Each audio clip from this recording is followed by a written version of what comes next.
Жазда аптап ыстыққа, қыста қақаған аязға қарамай жылдың 4 мезгілінде түгел қаланы күл қоқыстан тазалап, ағаш егіп тұрғындарды ауыз сумен, жылумен қамтып жүрген жандардың еңбегі әрқашан бағалы. Мезгіл таңдамай қызмет қылатын еңбек адамдарын құрметтеу заңдылық.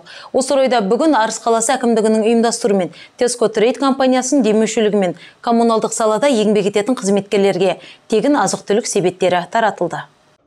Республика күні қарсаңында ұйымдастырылған игі шараға қала әкімі Гүлжан Құрманбекова қатысып еңбек азаматтарына алғысын білдірді. Бұл адал еңбегімен қаламыздың дамуы мен өркендеуіне өлшеусіз үлес қосып жүрген жандарға деген аз ғана құрметіміз. Себебі кәсіби біліктілік пен мамандыққа адалдықтың шынайы үлгісін көрсетіп жүрген сіздердің ерен еңбектеріңіз қандай құрметке болса да лайық, деді қала әкімі. Бұл жолы жалпы саны 261 қызметкерге азық-түлік себеттері таратылды.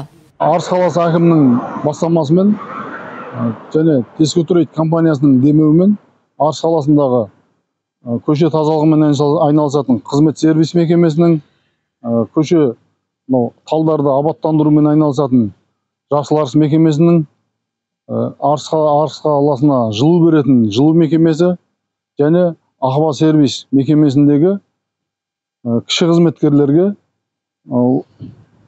Tesco Trade компаниясының демеуімен азық-түліктер таратылды. Аталған мекеме қызметкерлері мерекеде өздеріне жасалған сый үшін қуанышын жасырмай ризашылықтарын білдіріп, ұйымдастырушыларға сәттілік тілеп тарқасты.